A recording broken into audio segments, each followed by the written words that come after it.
Everyone, this is John Michael, and right now we are looking at my stickleback right here and my sunfish. And right now they are in there since I'm doing a water change on the native bucket and also in the minnow bucket. The sunfish is a really interesting fish, but sadly he is kind of aggressive. Really, he reminds me of a ram cichlid or any other small American cichlids. But yeah, with that beauty and interesting behaviors comes also the fact that he is really aggressive, and he kind of have to stay in the big bucket all by himself. So this is really a downside to it. I cannot put really nice schooling fish, really active fish like the minnows with him, because he really just want to attack them and harass them and aggress them and such. He is okay with the stickleback, since the stickleback is really well, he is aggressive on his own, and he really can take a lot of damage and also put a pretty good fight. And it is also really not a super reclusive fish, but he likes to hide as well. So both can kind of understand and forget each other's in the native bucket. But yeah, since the native bucket is really a big bucket, and I really want to see a lot of activities, but with those two fish I don't see a lot, I think I'm going to have to replace the sunfish. I'm gonna stick with the stickleback since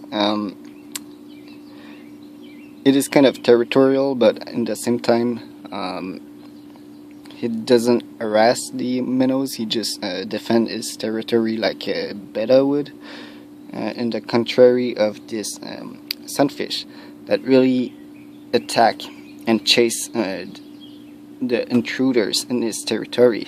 And since the native bucket isn't really that big, the sunfish, since he is small, he can really survive for a long time in this size of bucket, but he cannot tolerate any minnows.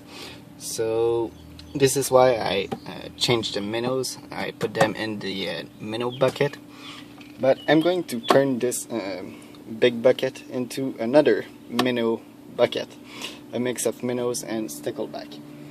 So in this bucket I want bigger minnows. I want really huge minnows, not the biggest one we can see in the stream, but you know, those are pretty small minnows. I really find big minnows to be interesting, as they can really eat more things, and I don't know, I just quite enjoy the sight of seeing minnows eat live food, to be honest, and to see how they chase and tear apart their prey. This is always something that fascinates me, and this is why I really want to turn this big bucket into another minnows bucket. If you like cichlids, I really suggest you to get a sunfish.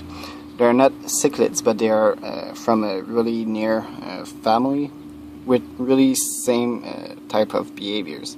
So aggressive, territorial, and beautiful in the same time. If you can identify him, this could be really neat. He is pretty young. I don't think it is a bluegill, but I don't know what type of sunfish he would be. He was really interesting, but at the same time he was quite reclusive, and I mean, if he wasn't as aggressive as he is, I would have enjoyed him much more, since I really enjoy seeing a really big community tank with multiple schooling fish, but also with some more territorial fish just guarding a little hiding place. And this is why I'm going to keep the sticklebacks, since they have pretty much really interesting behaviors. But they don't need to be in schools, and they they can really just enjoy the hiding spot I create for them. Also, I don't think I'm going to put the stickleback in my aquarium, since they are a little bit too aggressive for my aquarium, but they will be perfect with minnows. So I think only the minnows will go in my aquarium and not all of those minnows. So right now the two buckets, they will serve for the purpose of quarantining my minnows and selecting the ones I want. I only want 2 or 3 minnows in my aquarium, since I also want to include platies and replace my catfish, so I don't want to overstock my aquarium. So yeah, I really like this big minnow, but maybe I'm going to go to a smaller size of minnows so they can school with the Daniels for some time. But having like 2 or 3 really big minnows in the aquarium, schooling not with the dinos but actually with the goldfish, that could be really neat as well. So anyway, that was a new episode of the native bucket, and well, we can consider this to be a Renda power.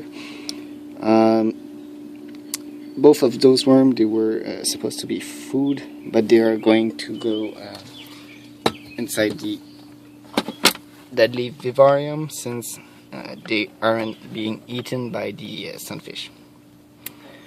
So anyway, thanks a lot for watching, and I will see you real soon. So I'm just going to film a little bit more the two fish this season part, so you can enjoy them a little bit more, since it is maybe the last time we will see it, but also to make sure I will have a great thumbnail.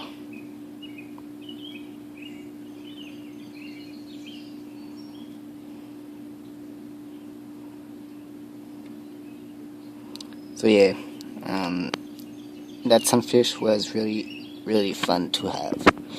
I'm not going to release him today, but probably tomorrow or the day after tomorrow. So that means a new adventure at the stream.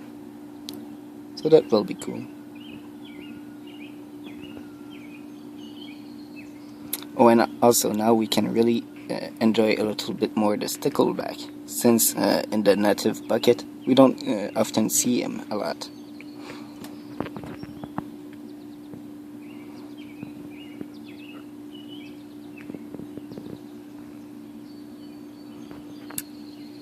So anyway, thanks for watching.